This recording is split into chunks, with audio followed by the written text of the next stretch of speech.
네, 두 번째 시간 바로 이어가겠습니다. 요번 시간에 말씀드릴 거는 로컬푸드 또는 먹거푸드 정책 이런 것들이 아까 뭐 정책이 좀 바뀌었다 뭐 이런 얘기를 말씀을 드렸는데 요번 시간에는 아까는 농촌 개발 정책이었고요. 오늘 지난 시간에는 요번 시간에는 이제 지역 먹거리와 관련된 정책 뭐 내용 이런 것들을 좀 말씀을 드리겠습니다. 지역 협회 들어보신 적 있으신가요? 혹시 사용하고 계신가요? 강원 상품권 뭐 많이 존재를 하고 있죠. 지역 화폐가 좋으신가요? 왜 좋으신가요? 지원해줘서. 맞습니다. 지역 화폐가 도입된 이유가 뭘까요? 왜 지역 화폐를 만들었을까요? 우리 돈 있는데. 네? 지역의 소비를 늘리려고. 지역의 소비를 늘리려고. 맞습니다. 지역의 소비 늘리면 뭐가 좋죠? 지역에 돈이 들어오려고. 예. 다 이유를 알고 계시네요. 안 해도 되겠는데요? 지역 화폐라고 하는 것들이 실질적으로 좀 많은 이유들이, 이점들이 많습니다. 지역에 있는 뭐 지원금도 줄 수도 있고요. 행정 입장에서 또 소비자들이 쓸 수 있는 곳들 또는 또 가맹점들을 알아가면서 지역을 알아갈 수도 있고요. 근데 중요한 점 중에 하나가 지역의 돈이 지역에서 돌게 한다입니다. 조금 더 크게 보면 지역의 돈을 씀으로 인해서 발생하는 세금이 다시 지역으로 바로 들어올 수 있게 한다는 겁니다. 국고로 가지 않고 나라로 빠지지 않고 우리 동네로 많이 환수될 수 있게 해서 세금을 또 걷고 그 세금이 또 사용되게 하고 지역 내에서 돈이 돌게 한다는 관점에서 보면 지역화폐가 엄청난 이점을 가지고 있습니다. 지역 활성화뿐만이 아니라 이제 지역에서 돈이 없는 시군들이 많이 있죠. 예를 들어서 농촌 시군에 지역화폐를 줬어요. 근데 그 사람들이 예전에는 이제 지역에서 생산되는 게 없고 지역에 가격이 없다 보니까 외부에 있는 걸 계속 사왔잖아요. 근데 지역화폐 개념을 지역 시장으로 제한을 해버리면 지역 내에서 어떻게든 유사 품목들을 사게 됩니다. 그러면 그 지역 안에 다시 돈이 돌게 되는 거죠. 그러면 그 지역 사람들이 소득도 얻고 그 소득을 얻은 사람들이 또 돈을 어디로 쓸까요? 또 지역 내로 쓰는 겁니다. 지역 화폐로 전환을 해서. 그러다 보면 지역에서 계속 돌게 되는 거죠, 돈이. 그런 개념으로 지역 화폐를 도입을 했는데 저희가 말하는 로컬푸드도 마찬가지입니다. 로컬푸드가 단순히 지역에서 생산된 농산물을 지역에서 먹는다라고 하는 것도 있지만 조금 크게 보시면 저희가 이제 대기업에서 다국적 기업에서 막 만드는 상품들이 많이 있었죠. 그런 상품들에 이제 익숙해져 가기 시작을 했습니다. 그러면서 그 시스템에 맞춰서 농업 생산도 막 만들어지기 시작을 했고 먹는 것만 먹는. 그러니까 주로 우리 장 보러 가시면 뭐 사세요? 품목을 막 10개, 20개씩 막 이렇게 농산물만 봤을 때 감자, 양파, 파, 주로 먹는 품목들만 이렇게 주로 사시게 되죠. 그러니까 그 주로 사는 그 생활 패턴이 자리 잡다 보니까 강릉시에서도 감자, 배추만 짓는 거죠. 그 시기에 한 번에 유통할 수 있으니까요. 근데 이게 사람이 생활 패턴이 바뀐다는 건 지역화폐를 쓰기 시작하면서 지역화폐 가맹점을 찾게 되고 그 가맹점을 찾아가게 되고 그 가맹점에 있는 상품을 알아가게 됩니다. 근데 로컬푸드도 마찬가지로 로컬푸드를 뭔가 이용을 확대가 되고 하면 지역에서 나는 품목이 계속 부족하다고 말씀을 하시잖아요. 지역에서 나는 품목을 알게 되고 지역 품목에 대한 수요가 생기기 시작을 합니다. 그럼 거기에 맞춰서 생산자가 대응을 조금만 해주면 다른 곳에 가지 않고 로컬푸드 매장에서 소비를 할 수 있는 폭이 넓어지겠죠. 근데 아직까지는 이 로컬푸드 시장에 대한 불확실성이 좀 있습니다. 소비자들도 내가 원하는 게 없어 라고 얘기하고 농가분들도 내가 생산했을 때 팔릴까? 팔아봐야 얼마나 될까? 이 고민을 서로 가지고 있는 상태입니다. 근데 이것들에 대한 서로 확신이 생겨나면 지역에서 지역 화폐처럼 우리 지역산 먹거리나 다양한 품목들이 지역에서 순환을 할 수 있는 체계를 가질 수가 있습니다. 그렇게 되면 단순히 내가 먹는 거를 사고 팔고 또는 생산하는 걸 사고 팔고 뿐만이 아니라 거기서 발생하는 돈, 그 돈들이 뭐 지역 화폐일 수도 있고 그냥 현금일 수도 있지만 그 돈이 다시 농가한테로 가고 농가는 또 지역 상권을 가서 그 돈을 사용하게 되고 그렇게 이제 순환할 수 있는 고리가 생겨나는 거죠. 이런 부분들이 이제 로컬푸드를 이제 많이 활용하자 또 해야 된다라고 하는 이유라고 볼 수도 있습니다. 그렇게 되면 이게 이제 먹거리도 뿐만이 아니라 환경보호 측면에서도 로컬푸드가 작용하는 점들이 또 생기고요. 그것들을 외부에서 가져오려면 트럭에 기름을 넣어야 되고 그 기름들이 또 공기를 오염시키고 그런 과정들이 지역에서 뭔가를 소비를 하고 그 거리를 가깝게 할수록 사회적으로 가져오는 이점들이 많이 발생하게 됩니다. 또 효율성 중심의 대량 생산 중심의 농법을 계속 지속을 하면 당연히 농약이나 비료 이런 것들이 획일적으로 많이 뿌려지게 되겠죠. 그런 것들이 토양으로 들어가고 그 토양으로 들어간 것들이 오염을 일으키기도 하고 그것들이 단순히 그 땅만 아니라 물을 통해서 우리가 먹는 식수까지도 영향을 미칠 수 있습니다. 그런 대량 농법이나 관행화된 농법들을 좀 배제하고 지역에서 생산하고 지역에서 소비할 수 있는 적정 생산량을 가진 품목들이 다양하게 되면 그런 환경보전적 측면에서도 큰 기여를 할 수 있다라고 하는 겁니다. 그런 것들이 지역을 활성화시키고 지역을 개선시키는 내용으로 볼 수 있다. 이렇게 말씀을 드리겠습니다. 좀 작긴 한데요. 코카콜라는 다 아시죠? 코카콜라 뭐 여기서 보시면 많이 안 써보셨을라나? 뭐 네슬레 뭐 아니면 그 콤프로스트, 켈로그 뭐 이런 거 있으시죠? 그게 처음에는 이것들이 간편하고 좋았어요. 맛있고 그 단 한순간에는 엄청난 그 만족감을 주니까요. 그것들이 이제 사람들한테 가까이 오게 되면서 우리 식생활 식문화들도 다 바뀌기 시작을 했습니다. 지금 이제 뭐 밀키트를 많이 찾으시죠? 간편하다라고 하면서. 근데 그 간편한 거는 좋은데, 먹고 나서 뒤돌아보면 그 쓰레기가, 다시 나에게 스트레스로 다가올 때가 있습니다. 배달 좋아하시죠? 배달도 편해서 막 시켜 먹긴 하는데, 돌아서면 쓰레기가 머리가 아픕니다. 저도 집에서 이제 그 폐품 정리를 하는데, 할 때마다 무슨 제가 쓰레기 청소부가 된 듯한 느낌이 들어서, 스트레스를 좀 많이 받고 하는데, 그런 류의, 그런 쪽으로 사람들을 획일화시키기 시작을 했습니다. 대기업에서. 그러다 보니까 그것과 편리한, 먹기 좋고 편리하고 사기 좋고 이런 부분으로 지금 계속 소비 성향들이 많이 바뀌어져 왔습니다. 그래서 이런 시장들 때문에 이런 획일화된 우리 식생활이 과연 올바른가에 대해서도 같이 한번 고민을 할 필요가 있습니다. 우리가 지금 먹고 있는 거는 정말 건강한 식단인가? 항상 먹는 것만 먹고 있진 않을까? 그런 생각들을 많은 사람들이 생각하면 할수록 우리가 보고 있는 로컬푸드에 대한 중요성이 조금 더 중요해질 수 있습니다. 대형 유통업체가 많이 커졌죠. 지금 이제 강릉도 마트가 많으시겠지만 항상 사람이 붐비는 공간입니다. 근데 그 공간에 들어가는 우리가 1차 농산물들 같은 경우에는 실질적으로 저가의 공격을 많이 받습니다. 저가 농산물. 싼 가격을 중시를 하고 많이 팔리는 것들을 중시하기 때문에 실질적으로 농가분들이 직접적으로 계약을 해서 대형마트에 들어가는 경우는 극소수입니다. 대부분의 농가들이 생산한 제품들에 대비했을 때 생산 단가나 돌아오는 수익률을 따져보면 대형마트에 들어가는 것들이 결코 농가를 위한, 농촌을 위한 활동은 될 수가 없습니다.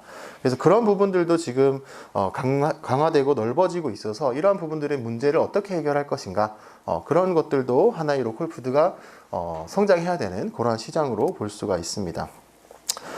FTA는 다 아시죠? FTA 들어보셨죠? 지금 씨 없는 포도 안 드셔보신 분 없죠? 다 드셔보셨죠? 그런 류의 돼지고기, 뭐 예를 들어서 덴마크에서 돼지고기가 주산지인데요. 덴마크 사람들은 삼겹살을 원래 먹지 않았습니다. 아니면 발효시켜서 베이컨으로 먹었던 어떻게 보면 우리로 치면 앞다리살, 뒷다리살 정도 취급을 받던 애들이 우리나라에서는 엄청 인기를 끌기 시작하면서 지금 국산 돼지고기랑 수입 돼지고기랑 아마 가격 차이가 몇백억 날 겁니다. 그 정도의 싼 고기들이 들어오고 있습니다.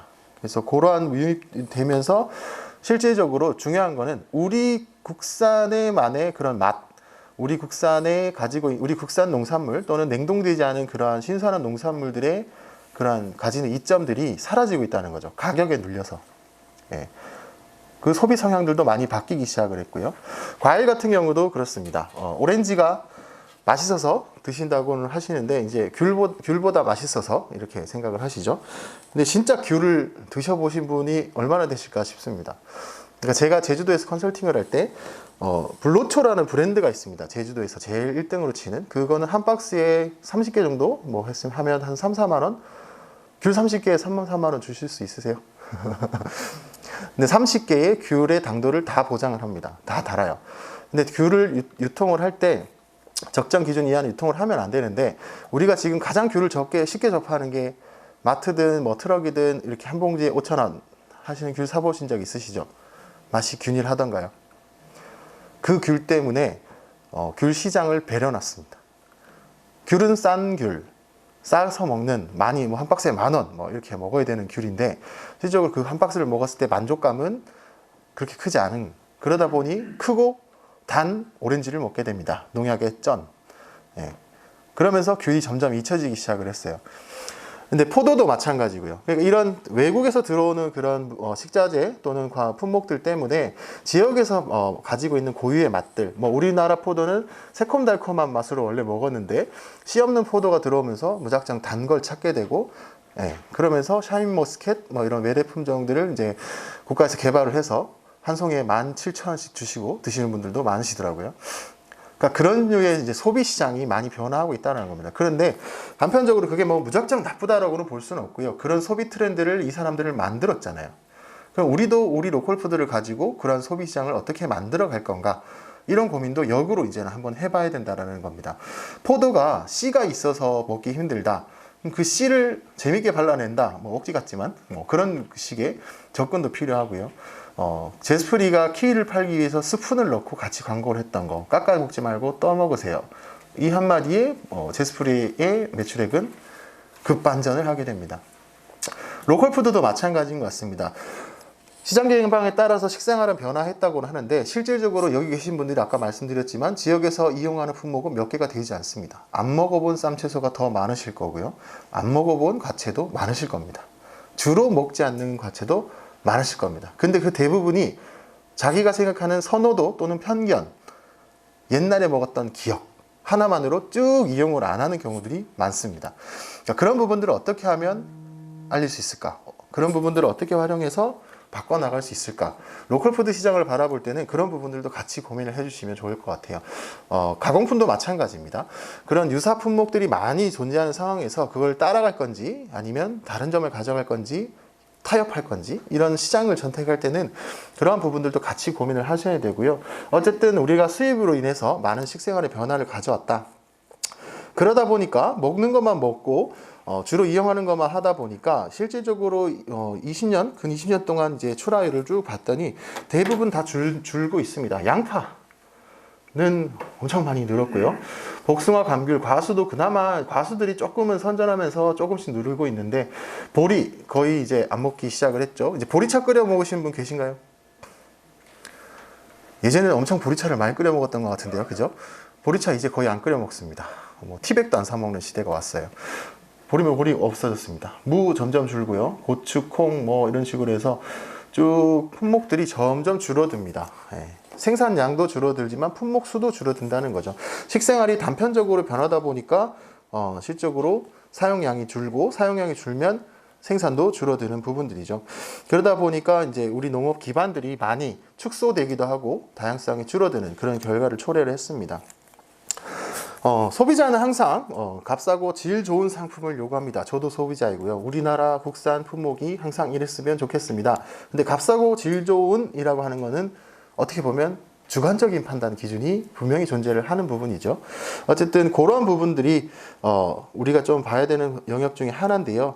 어쨌든 값싸고 질 좋은 이라고 하는 것들이 있어서 가공품들을 보면 값싸고 질은 좋을 수 있습니다. 그런데 그것들이 어디서 왔는가, 어떤 원재료를 썼는가, 어떻게 키워졌는가를 생각을 한다면 무작정 나에게 내 앞에 놓여진 값싸고 질 좋은 품목들이 진짜 질 좋은 품목인지, 정말 저렴한 건지에 대한 판단을 할 필요가 있습니다. 어쨌든 우리가 지금 앞에 놓여 있는 그 포장이 잘 된 그런 품목들만 가지고 시장을 판단하기에는 아직까지 우리는 정보력이 매우 부족하다. 그렇기 때문에 신뢰할 수 있는 먹거리를 찾아내고 공부하는 학습이 많이 필요하다라고 하는 겁니다. GMO 많이 들어보셨죠? 요즘 소비자들이 GMO로 안 쓰는 거 뭐 이렇게 찾아서 드시는 분도 있다고는 합니다. 근데 많지는 않으시죠. 그 작은 글씨를 찾기가 어려우니까요. 이제 그런 부분들을 우리가 이제 앞으로는 잘 챙겨봐야 되는 그런 부분들이 있다라고 하는 것이고, 지금은 최근은 안 그렇습니다. 예전에 학교급식에 학교급식 센터들이 이제 막 들어오기 시작하면서 국산 농산물을 많이 쓰기 시작을 합니다. 그래서 이제 요런 부분들은 많이 줄었는데 예전에는 급식에 왜 중국산 농산물들이 들어가서 이제 사고가 난 경우들이 종종 있었고요. 수입 농산물들이 너무 싸게 들어오는 바람에 질 좋게 키운 우리 농산물도 제가 못 받고 이제 팔리지 않으면 폐기를 해야 되기 때문에 생물인 그런 농산물들이 많은 피해를 많이 가져왔습니다. 근데 문제는 이렇게 싼 농산물들이 한번 들어와서 시장을 해치고 나면 그 다음에 농가들이 이 품목을 짓고 싶을까요? 대관령에 가시면 우리 넓은 배추밭, 무, 감자밭이 있죠. 그분들은 소위 말해서 몇몇 분들은 투기성 농사를 짓고 계세요. 오래 놓고 가격이 좋다 싶으면 계속 키우고 가격이 안 좋다 싶으면 덮어버립니다. 한 2년 쉬었다가 가격 좋을 때 싶으면 또 짓습니다. 저기 전라도의 과수 농가들을 보시면 전년도에 사과가 좋아요. 그러면 그 다음 해에 사과로 다 바뀌어 있습니다. 배가 접붙여서 막 돌려짓기입니다. 그런 정도로 우리가 먹거리가 고정적인 수요층을 만들지 못하면 우리가 아까 말씀드렸던 자급률, 안정적인 공급처를 계속 잃어가는 겁니다. 우리가 수입 농산물 저렇게 저렴하게 들어왔을 때 수입 농산물로 확 가버리면 그 다음에는 더 비싼 농산물을 아마 먹게 될 겁니다. 지금 가격에서 우리 농산물이 1,000원일 때 500원짜리 수입 농산물이 들어왔어요. 근데 내년에 우리 농산물이 생산이 안 돼서 2,000원이에요. 그럼 그 똑같은 수입 농산물을 우리는 1,000원을 주고 먹어야 됩니다. 무슨 말씀인지 아세요?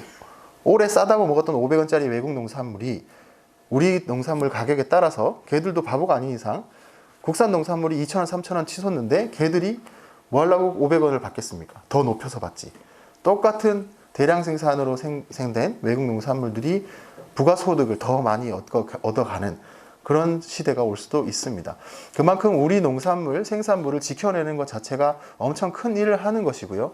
개인들 각각에는 그렇게 크게 느껴지지 않겠지만 이 시장 자체는 그렇게 착하지 않습니다. 그런 시기를 만들 것인지 안 만들 것인지 그런 부분들도 우리 소비자들이 같이 고민을 해주셔야 됩니다. 이거는 국내 이제 배추 한창 비쌀 때 그림인데요. 실질적으로 생산자들이 밭에서 1,500원, 2,000원 이렇게 팔았는데 금추라고 했을 때 2만 원, 15,000원 이렇게 가죠. 이게 맞는 걸까요? 정당할까요? 유통업자들이 생산자에서 산지 유통 농협 거치고 도매시장 거치고 거기서 도매시장에서 경락받은 분 거치고 소매상 거쳐서 소비자로 오는 데까지 돈이 거의 4-5배가 뛰어버리는 그런 상황입니다. 근데 실상 우리가 구매하는 거는 배추를 구매하는 건데 배추에 대한 가격이 13,000원이 정당할까요? 배추를 생산한 사람들보다 이것들을 가져와서 팔고 가격 매기고 또 팔고 하는 사람들이 더 많이 가져가는 구조, 이게 정당하냐라고 묻는 겁니다. 이제 이런 부분들은 물론 특이 사례이긴 하지만 지금도 도매시장에 가시면 때때로 경락가에 따라서 이런 가격들이 나오기도 합니다. 실제적으로 마트 오는 가격들이 대형마트에서 저가를 얘기한다고 하면서 우리는 농가랑 직거래를 합니다 라고 하지만 결국에는 요 몇몇 단계만 제외하고 똑같은 이윤을 붙여서 팝니다. 조금은 싸 보이죠. 그렇지만 농가들한테 가는 소득은 똑같습니다. 이런 소비를 우리가 계속 하는 게 맞을까요? 물론 이 단계별로 있는 일자리나 경제도 있습니다. 그렇지만 이 경제를 메인 주력으로 많은 대부분의 농산물을 저렇게 소비를 해야 될까라고 하는 겁니다. 지역에 나지 않는 것들은 저렇게 들어올 수도 있지만 우리 지역에서 난다, 우리 지역에 생산이 가능한 품목들을 꼭 저렇게 서울에서부터 갖고 와야 될 것인가, 이런 부분들이 소비자들이 이제 조금씩 인식을 해야 되는 상태입니다. 여기 2014년도 이제 도매 시장에서 경락받은 가격입니다. 수박 1,000통 출하하셨어요. 1,000통. 1,000통을 팔았는데 11,190원 받았습니다. 판매액 띄고 수수료 띄고 물류비 띄고 공제액 띄고 지불 총액 11,190원입니다. 이런 시장에 우리 농산물들을 맡길 수 있는 거냐? 이런 사람들이 이 1,000통이 정말 못 쓰는 수박이었을까라고 하는 겁니다. 이런 부분들을 이제 좀 막기 위해서 이런 이제 관계들이 생기니까 이런 부분들을 막기 위해서 이제 로컬 푸드가 등장하게 됐고요. 우리나라가 지금 시행하고 있는 모델은 일본 모델이 맞습니다. 지산지소 일본에서 시행했던 모델이고요. 이탈리아, 미국, 유럽 다 하고 있습니다. 어쨌든 생산자가 소비자한테 전달하는 거리 단계들을 축소를 해서 긍정적인 비용들을 만들어내고 이런 부분들로 발생할 수 있는 단계를 거치면서 발생할 수 있는 폐해들을 지역에서 해결하고 지역에서 안전하고 믿을 수 있는 그리고 지속 가능한 먹거리를 만드는 게 로컬 푸드 시장이라고 하는 겁니다. 좁은 의미에서는 지역에 생산된 걸 지역에서 먹는 것, 그리고 넓은 의미에서는 생산자와 소비자의 이제 거리를 줄여 나간다. 라고 하는 것이 이제 주요한 내용이고요. 소비자들이 이제 각 지역에서 소비되고 하는 시장들이 생겨나면 소비자의 맛과 안전성 뭐 이런 기호에 따라서 새로운 상품을 만들어낼 수 있는 기회가 생기고요. 조금 능동적인 시장의 능동적인 수요에 따른 변화들을 좀 더 빠르게 가져갈 수가 있습니다. 농가분들한테 새로운 품목을 좀 하세요라고 얘기를 하면 이렇게 말씀하세요. 네가 팔아줄 거냐? 네, 네가 팔아줄 거냐도 맞습니다. 그런데 내가 살 물건을 만들 수 있습니까? 또 하나의 질문이 될 수 있습니다. 내가 필요한 물건을 내가 필요한 수준의 생산품을 만들어내 주셔야 지역에서 판매가 가능하다는 거죠. 뭐 그런 부분들이 서로 계속 의견을 받아가면서 그 거리를 좁혀 나갈 때 로컬 푸드는 좀 성공할 수가 있다라고 볼 수 있습니다. 생산자 측면에서도 소비자 측면에서도 로컬 푸드는 이롭다라고 하는 게 뭐 정설이고요. 근데 이런 거를 어떻게 느껴 나갈 거냐, 어떻게 만들어 나갈 거냐도 상당히 중요한 부분이 있습니다. 생산자와 소비자가 서로 결합을 하고 그것들로 인해서 지역에서는 우리 아이들의 건강 또는 나의 건강을 지켜나갈 수 있다는 것, 안전성이 담보된 건강한 식재료를 사용하는 문화를 만들어 나간다는 것 자체도 사회적으로 큰 이슈가 될 수가 있고요. 그 다음에 지역에서 생산된 농산물이 그런 사회 순환고리 속에서 지역에서 분배되고 또는 이제 나눠질 수 있다는 것들, 이런 것들도 로컬 푸드의 하나의 측면이라고 보실 수가 있습니다. 그리고 환경 또한 대량 생산 중심의 효율성 중심의 농법이 아닌 중소농 중심의 소화 가능한 그런 품목들을 하면서 지역에서도 환경 보전에 이바지할 수 있는 그런 내용들이 있습니다. 로컬 푸드 시장의 영역은 다양합니다. 지금 이미 다 들어와 있고요. 어떻게 보면 부분 다 로컬 푸드가 될 수도 있겠죠. 지역에서 만들어진 먹거리들이 펼쳐지는 공간들은 상당히 다양하다라고 보는 거고요. 뭐 직판장도 있고 농민장터, 뭐 지역 꾸러미도 있을 수 있고 농가 식당 뭐 이런 것들도 다양하게 이루어지고 있고요. 근데 이제 지역 내에서 이제 아까 말씀드렸던 외식, 유통, 급식, 가공, 복지 이런 것들에 대해서는 아직까지는 조금 이제 연결고리가 좀 약하다는 점, 그리고 강릉시 같은 경우에는 공공급식이나 공공조달 측면에서도 지역 먹거리가 조금 약한 그런 측면들이 있습니다. 그래서 이런 것들이 앞으로 좀 강해져야 된다라고 하는 것들이고요. 그다음에 이제 뭐 비시장 영역, 시장에서는 이제 이게 사고 파는 영역이지만 비시장 영역은 자가 생산해서 자급자족 하시는 활동들, 뭐 마을 단위에서 이제 공동 식당을 운영하든지 뭐 이렇게 배분하시는 그런 내용들, 뭐 김장 활동, 뭐 이런 것들도 다 로컬 푸드의 영역이라고 보시면 될 것 같습니다. 그래서 이 시스템 상에서는 뭐 이렇게 생산, 유통, 소비의 측면에서 이러한 시장들이 이제 뭐 하나의 판로처가 될 수는 있겠지만 아까 말씀드렸던 그런 단계를 많이 거치지 않는 다이렉트로 소비할 수 있는 그런 체계들을 사업 영역으로 보고 있습니다. 그래서 일반적으로 좀 활성화된 것 같은 경우에는 농업인들이 있고 뭐 통합센터나 유통센터를 통해서 뭐 꾸러미 사업이든 직매장이든 장터든 이런 식으로 이제 확대되는 경우들이 있고요. 그다음에 이제 학교급식, 그리고 이제 조직화된 소비자라고 하는 거는 뭐 꾸러미라든지 뭐 일일 택배라든지 뭐 주간식으로 이제 정기 배송을 받으시는 분들 뭐 이렇게 될 수가 있습니다. 그래서 로컬푸드 사업들도 이렇게 크게 넓혀 나갈 수 있다라고 하는 것이고요. 생산자 측면에서는 유통 단계를 축소함에 따라서 아까 3,000원에서 13,000원으로 갈 때 적어도 5,000원 이상의 원가는 받을 수 있다라고 하는 겁니다. 농가의 소득도 늘고 소비자가 지불해야 될 13,000원에서 5,000원으로 깎인다는 것은 소비자들도 8,000원의 소득을 얻는 겁니다. 물론 실질적으로 내 주머니에서 넣고 빠지는 금액은 없지만 실질적으로 내가 소비하는 합리적 소비 체계를 가져갈 수 있다라고 하는 것이고요. 그리고 이제 작게 생산해서 소규모로 하시는 분들도 안전성과 품질만 보장된다고 하면 안정적으로 사업을 이끌어 나갈 수 있는 소득을 얻을 수 있는 그런 판로를 가지게 되고요. 그리고 이제 실익 중심의 영농 활동이라고 하는 거는 내가 원하는 만큼, 내가 할 수 있는 만큼의 소득 활동을 할 수 있다라고 하는 겁니다. 배추 100만 평을 지어서 내가 시장을 내놨는데 안 팔리면 나한테는 실익이 되지 않습니다. 아니면 아까처럼 수박처럼 거의 소위 말하는 똥값을 받으면 그냥 파는 것보다 안 파는 게 나은 그런 시장에 의존하는 그런 보다는 내가 하루하루 또는 일정 기간 동안 출하할 수 있는 생산을 함으로 인해서 실익을 좀 더 가져갈 수 있다. 그리고 지역 먹거리를 보존하고 종자를 만들어갈 수 있다. 그리고 다양한 먹거리를 만들어낼 수 있다. 이런 게 생산적인 측면의 이점이라고 볼 수가 있고요. 소비자 같은 경우에는 안전한 먹거리 그리고 신선한 먹거리들을 같이 구매를 할 수 있고 좀 다양한 먹거리들을 가져갈 수가 있습니다. 그리고 건강한 식생활 그리고 정당한 또는 합리적인 소비 생활을 만들어 갈 수 있다라는 게 로컬푸드의 이제 중요한 이점이라고 볼 수가 있습니다. 근데 로컬푸드는 제가 직매장 강의를 할 때 이런 말씀을 좀 드립니다. 로컬푸드는 사업인가요? 운동인가요?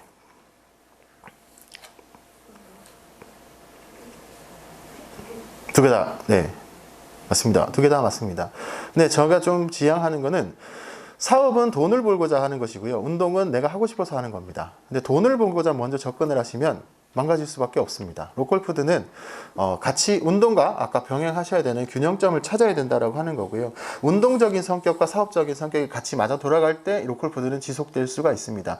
근데 어느 한 분이 사업적 마인드를 가지고 접근을 하고 그 시장에 물을 흐리기 시작하면 그 직매장은 그냥 바로 깨져버립니다. 우리 사업도 마찬가지인 것 같습니다. 신한력 사업도 사업과 운동이 병행합니다. 돈을 벌지 못하고 일자리를 만들지 못하고 효과를 만들지 못하는데 굳이 신한력 사업을 할 필요는 없다고 생각을 합니다. 근데 물론 궁극적으로는 그러한 최종 목적은 두고 있지만 우리가 이 일을 접근을 하고 만들어가는 과정에는 사업보다는 조금 운동적인 성격들이 좀 더 강하게 붙어줘야 되고 그런 것들이 틀이 짜여진 후에는 사업적으로 기능적으로 강력한 힘을 더 발휘해야 될 그럴 상황에 있다 이렇게 좀 보시면 될 것 같습니다. 강릉시 소개 자료가 있는데요. 요거는 또 짧게 설명드리겠습니다. 인구의 대부분이 동지역에 살고 있습니다. 아까 농촌이다 라고 하셨던 분은 동지역이 아니신가 봐요. 도심 지역에 거의 한 80%가 거주를 하고 계세요. 전체 인구 중에서 21만 명 정도 중에서 이제 대부분이 동지역에 살고 있다 이렇게 보시면 되고요.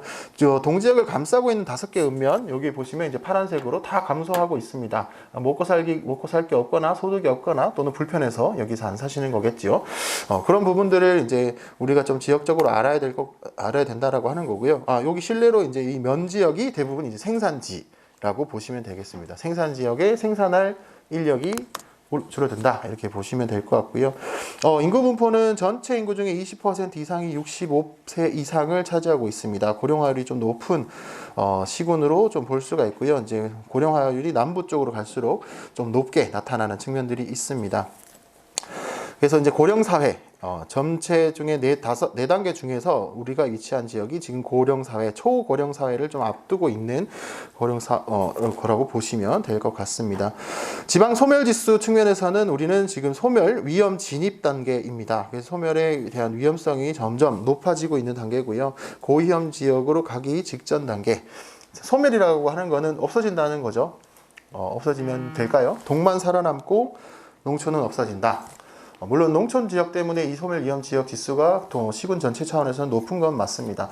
근데 이 지역들이 소멸한다기 시작을 하면 경제나 이런 부분들이 쇠퇴하면서 살기 좋은 동네가 되기는 점점 더 어려워질 수 있습니다. 그래서 이런 부분들도 같이 고민을 하셔야 되는 부분들. 그리고 1인 가구가 전체의 33.2%. 저는 이제 수치 보고 조금 놀라긴 했는데요. 생각보다 1인 가구의 수치가 높은 시군입니다. 그래서 개별 가구의 비중이 높다라고 하는 것이고요. 전체의 대형마트가 전반적으로 많이 이용을 하고 계시고 재래시장은 40, 50대 2인에서 4인 또는 기혼 가구층이 재래시장을 많이 이용하고 있다. 동네 마트는 50대 이상 4인 이상. 그래서 대부분 대형마트 중심으로 가고 온라인 쇼핑몰을 이제 젊은 층을 중심으로 많이 이용을 하고 있는 그런 체계입니다. 1인 가구, 여성 가구는 동네 마트, 온라인 모바일 이렇게 다양하게 이용하고 있다라고 하는 부분들인데요. 요 이제 구성별 이용 시장은 한번 참고로 보시면 좋을 것 같습니다. 뒤에 자료들이 좀 많아서 이 부분은 좀 넘어갈 수 있도록 하겠습니다. 이 부분을 저희가 보여드리는 것들은 우리가 앞으로 로컬푸드 시장 또는 로컬푸드에 대한 대상을 선점을 할 때 이런 가구별, 유형별 주로 원하는 시장은 어디고 각각 가는 시장은 어떤 부분이고 평균 얼마 정도를 구매하냐라고 하는 것들을 체킹을 하기 위해서 저희는 조사한 자료들을 다시 한번 좀 담았습니다. 근데 이게 이제 전체적으로 우린 지역에 최적화되어 있다라기보다는 주로 이러한 가구들 또는 이러한 구성원들이 월별로 한 뭐 몇 회 정도의 마트를 가고 평균적으로 얼마를 산다 이런 것들을 이제 표시를 한 것이고요. 뭐 예를 들어서 4인 가구 이상이 연도별로 한 식품을 월 평균 한 12번 사러 간다. 그리고 한 번 갈 때마다 대형마트에서는 10만 원 쓰고 재래시장에서는 3만 5천 원을 쓴다. 뭐 이런 내용들이 이제 담겨진 겁니다. 그러면 이제 우리가 로컬푸드를 유통을 한다고 쳤을 때 그러면 1인당 객단가는 어느 정도로 설정을 할 것인가? 이 사람들이 원하는 품목이나 상품군은 무엇이었을까? 이런 것들을 고민을 할 때 이런 자료들이 기초적으로 사용이 됩니다. 그래서 그러한 내용들, 어쨌든 소비력이 있는 군들이 어디에 있으며 어떤 사이트를 많이 이용하느냐, 이런 부분들입니다. 어쨌든 대형마트와 온라인 구매를 왜 가냐? 이런 부분들을 봤을 때 어떻게 보면 이제 뭐 이런 내용들, 뭐 평소 먹는 식사를 위해서 이마트, 홈플러스, 뭐 마켓컬리 뭐 이런 데를 이용을 하고 있고, 비충용 쌓아놓는 음식들은 위메프, 11번가, 지마켓 이렇게 온라인에서 구매를 한다. 뭐 이런 내용들이 이제 쭉 나와 있는 겁니다. 아이들 음식이 필요할 때도 온라인 구매 뭐 이런 식으로, 홈파티 이런 걸 할 때는 뭐 마켓컬리 뭐 이런 식으로 주로 이용하는 타겟 시장들이 있구나. 라고 하는 겁니다. 이제 그런 부분들도 우리가 한번 눈여겨볼 필요가 있다. 라고 하는 겁니다. 어쨌든 이 사이트들 중에서 우리가 좀 직접적으로 봐야 될 거는 뭐 이마트와 홈플러스다. 그럼 평소 먹는 식사를 위해서 이마트 홈플러스를 간다는 거는 상시적인 구매를 계속 하고 있다는 거죠. 오프라인 매장에서. 그러면 로컬푸드 시장이 우리가 키운다고 하면 이런 오프라인 시장에 가는 이 구매층들을 어떻게 잡을 수 있을 것이냐. 이런 것들을 고민을 해야 되고요. 온라인 시장에서 많이 먹는 이런 품목들을 그러면 우리는 온라인 판매를 어떻게 구성해서 이 소비층을 우리 쪽으로 가져올 것이냐, 이런 것도 같이 고민을 해봐야 될 것입니다. 어쨌든 구매가 없는 것이 아니라 구매가 다 일어나고 있고 먹거리를 사고 있다, 이게 중요하다 이렇게 보실 수가 있습니다. 강릉 같은 경우에는 대형마트가 홈플러스 이마트 두 군데가 존재를 하고 있고요. 나머지는 시장, 식자재 마트 세 군데, 하나로마트, 뭐 로컬푸드 직매장, 주요한 이제 구매처, 근접한 구매처는 이제 마트, 하나로마트가 좀 많이 펼쳐져 있는 부분들이 있습니다. 물론 뭐 구매량이나 이런 것들은 체킹이 조금 불가능하지만 시장들도 한 6개 정도 존재를 하고 있고, 이러한 소비처들을 가지고 있다라고 하는 것들을 좀 보시면 될 것 같습니다.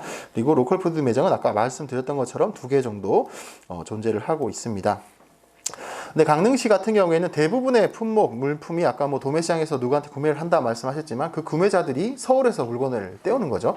그래서 외부에서 역류입되는 구조들을 많이 가지고 있어서 비용적이나 이런 부분에서 우리가 합리적 소비를 하고 있다고 보기는 좀 어려운 동네입니다. 솔직히 말씀드리면 가져올수록 누군가는 이윤을 붙여서 우리한테 돌아왔겠죠. 그러니까 그런 부분들이 많은 도시이기 때문에 보다 더 로컬푸드에 좀 집중하고 로컬푸드를 키워낼 당위성이 있다.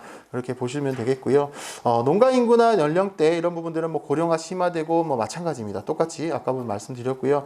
농가 인구가 이제 전체적으로 봤을 때 이제 한 5.8% 이 정도 수준으로 점유를 하고 있습니다.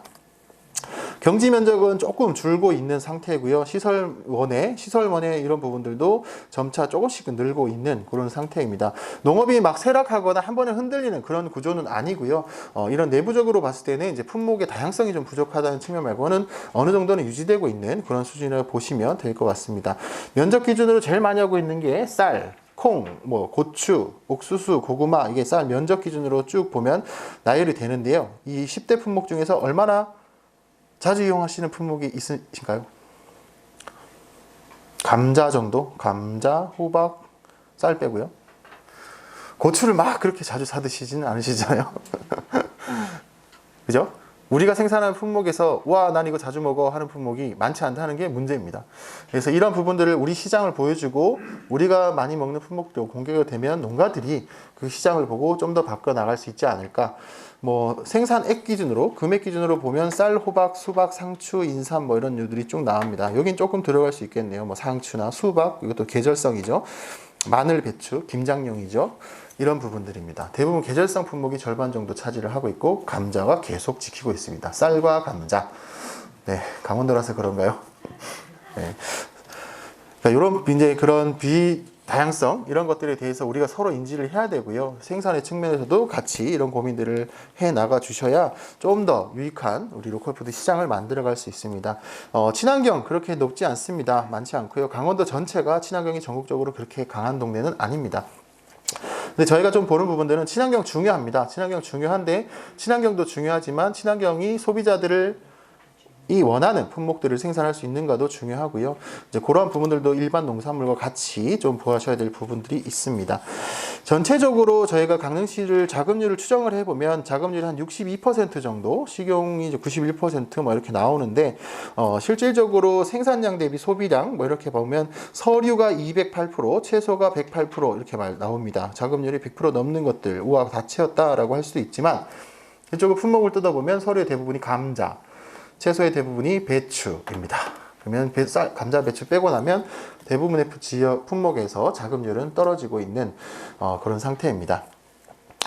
로컬푸드를 바라볼 때 어쨌든 지역 생산을 위해서 지역 소비를 이끌어낸다고 하면 두 가지 관점을 같이 봐야 됩니다. 생산자 입장에서는 적당한 가격, 안정적으로 출하할 수 있는 시장, 소농도 참가할 수 있고 누구나 참여할 수 있는 그런 시장을 원합니다. 근데 그것만 가지고는 시장이 형성될 수가 없고요. 소비자 입장에서는 싼 가격, 품질 좋은 것, 안정적인 것 또는 쉽게 접할 수 있는 것들을 원하지만 그것만 가지고는 농가들이 바뀌어낼 수가 없습니다.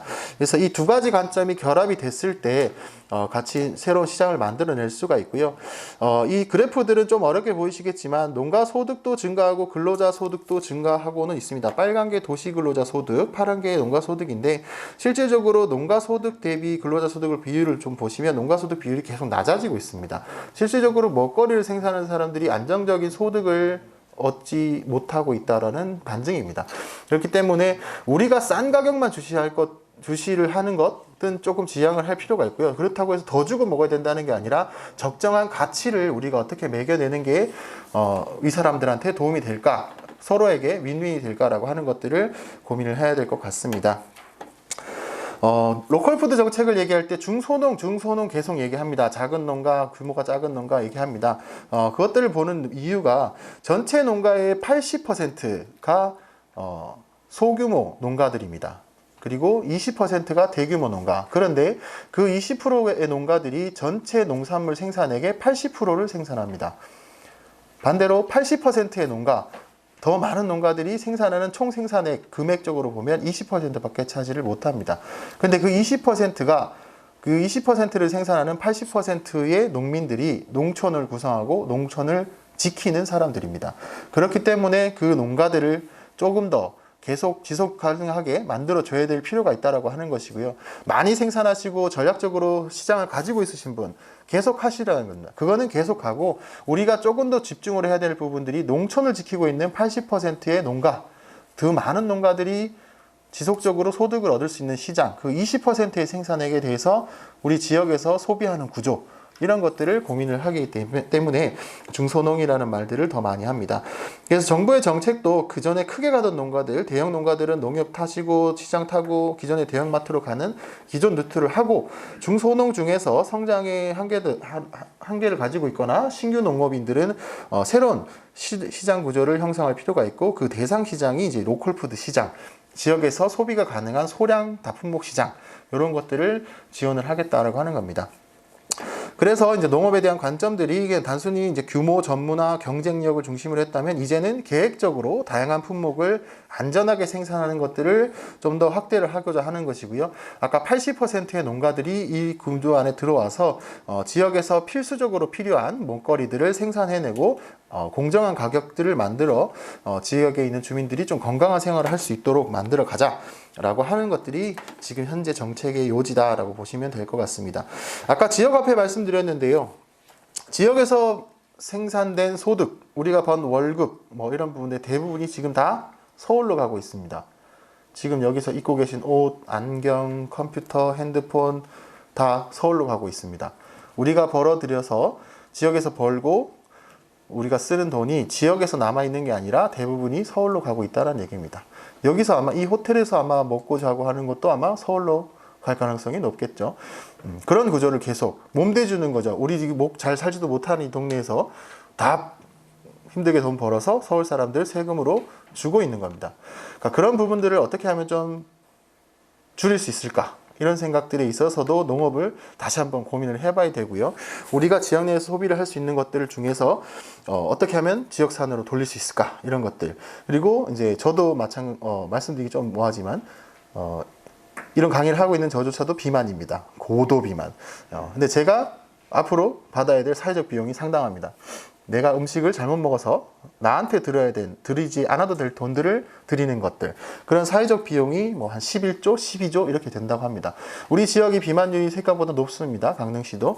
그러니까 그런 시도에서 비만율을 줄이기 위한 비용, 행정에서 돈을 줘서 살 빼라 할 것이냐, 자체적으로 식습관이나 식문화를 바꿔서 당신들한테 도움되는 비만을 줄여나갈 것이냐, 이건 사회적 문제라고 볼 수 있습니다. 그것들을 해결함에 있어서 로컬푸드가 역할을 할 수 있을 거다 라고 하는 겁니다. 먹거리를 지금 우리는 다 잘 먹고 잘 살고 있죠. 못 먹으신 분들은 여기 계신가요? 오늘 못 드시고 오신 분, 아침 못 드시고 오신 분은 있을 수 있으십니다만, 내가 밥을 굶는다라고 하는 거는 요새 좀 보기 힘들죠. 네. 근데 생각보다 우리나라에 못 먹으시는 분들이 많습니다. 지역에서도 많이 있습니다. 어쨌든 이런 부분들을 먹거리를 보장하는 것들도 국가에서는 중요한 문제고요. 우리가 기아 국가 또는 못 사는 나라에서 탈출한 지가 채 20년이 되지가 않습니다. 빈곤 국가에서 탈출한 지가. 그러니까 그런 국가들이 많아지는데, 우리나라도 성인병이나 뭐 이런 비만, 이런 사회적 질병도 증가하지만 실질적으로 먹거리가 취약한, 영양이 부족한 그런 비용들이 점점 증가를 하고 있습니다. 그래서 그런 빈곤이나 이런 체계들을 어떻게 변화시킬 거냐. 예전에는 이제 먹거리 부족이나 영양실조, 영양소 부족 이런 것들이 문제가 더 많이 됐는데, 요즘은 먹거리 빈곤 취약에 있어서 영양 과잉, 뭐 균형 결핍 이런 것들도 하나의 문제로 떠오르고 있습니다.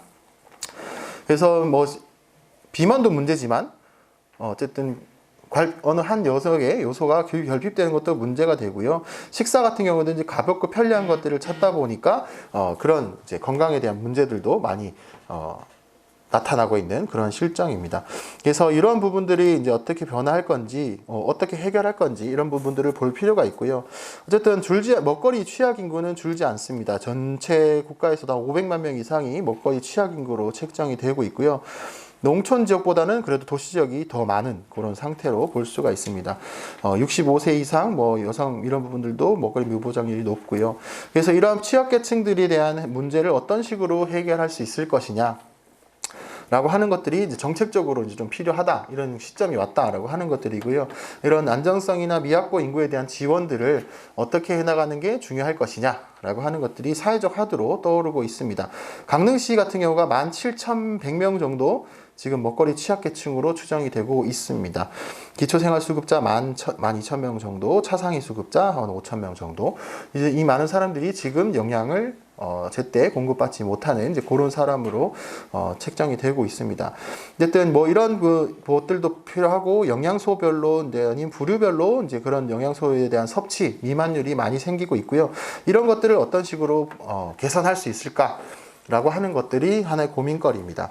또 이제 식생활에 있어서도 아침 식사 빈도 뭐 이런 부분들을 좀 보시면 결식률이 좀 상당히 아직 존재를 합니다. 아침 안 먹는 운동, 이것들이 아침을 안 먹으면 살이 빠질 수도 있겠지만 아침을 잘 드셔야 살이 덜 찌는 것도 있고요. 그것들로 인해서 비만을 예방할 수 있고 좀 더 건강한 식생활 또는 건강한 생활로 이어지는 단계를 거치게 됩니다. 그래서 이 식사에 대한 중요성, 이런 부분들도 같이 고민을 해 나가야 되는 그러한 상황입니다.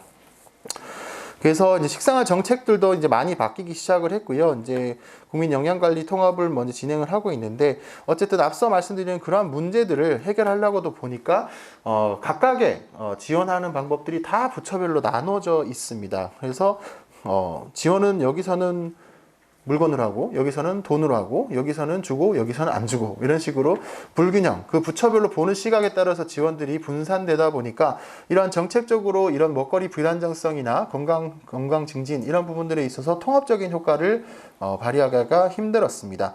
그래서 이런 부분들을 좀 묶어내기 위한 정책 사업들을 다시 이제 고민을 했고요. 로컬푸드 정책에서 좀 더 확장된 범위로 먹거리 보장이나 안전성 확보 뭐 이런 것들을 같이 묶어내기 위해서 국가에서 이제 이런 비전들을 발표하기 시작을 합니다. 그래서 문재인 정부 들어와서 뭐 포용 국가 뭐 이런 것들을 좀 보셨을 거예요. 그래서 사회복지 쪽의 영역이 좀 더 강화됐고요. 그런 부분에서 이제 로컬 푸드를 중심으로 한 이제 푸드 플랜이라고 하는 정책 사업이 나오게 됩니다. 기존에는 이제 농촌, 농산물이라면 문제의 대상이 되었습니다. 얼마 전부터. 농촌이라면 뭔가 문제가 있고, 농촌, 먹거리, 농산물 뭔가 지원을 해줘야 될 것 같고, 농민 이러면 계속 데모하시고 떼쓰는 사람으로 인식되기도 한 적이 있었습니다. 그런데 이 문제의 대상이 앞서 말씀드린 먹거리 부족, 뭐 취약계층, 비만 이런 부분들에 대한 사회부적인 문제를 해결하는 대상으로 바뀔 수가 있다라고 하는 겁니다. 그래서 기존에는 돈을 중심으로 사회가 돌았다고 하면 이제 푸드 플랜을 기반으로 해서 이제 먹거리가 중심이 되는 사회 경제 체계를 만들어 보자라고 하는 게 푸드 플랜입니다. 그래서 먹거리 정의를 실현한다라고 하는 것은 먹거리의 불평등, 기본권 이런 것들을 만들어 주는 것이고요. 환경 친화적인 생산, 뭐 지역의 경제 활성화, 도농 상생 이런 부분들을 먹거리 정책 계획으로 통합해서 진행을 해보자라고 하는 것들이 이제 푸드 플랜입니다. 그래서 이 푸드 플랜 안에는 생산, 유통, 가공, 그리고 소비, 폐기, 그리고 이제 이용 안전, 뭐 교육 안전, 뭐 이런 것들이 포괄적으로 포함되는 그런 행정 정책이고요. 전반적으로 아까 모든 부서별로 나눠져 있던 지원책을 하나로 모아서 먹거리 계획으로 통합시키는 그런 정책 사업이라고 보시면 될 것 같습니다. 그래서 이제 공급자 중심에서 먹거리를 바라보는 것들이 아니라 아까 첫 시간에 말씀드렸던 먹거리가 가지는 다양한 기능들을 우리가 제대로 된 역할을 할 수 있게끔 세부 사업들, 정책 사업들을 만들어서 추진해 보자 라고 하는 것들이 이 푸드 플랜이라고 보시면 될 것 같습니다.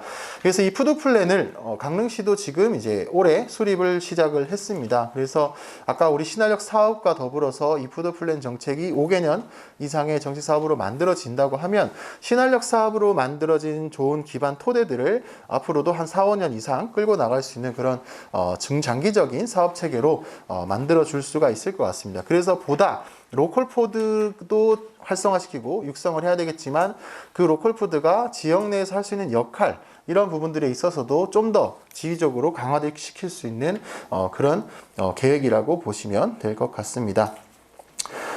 이 푸드 플랜이라는 게 그냥 뜬금없이 나온 건 아니고요. 이제 1900년대부터 유럽이나 미국에서는 시작을 하고 있었습니다.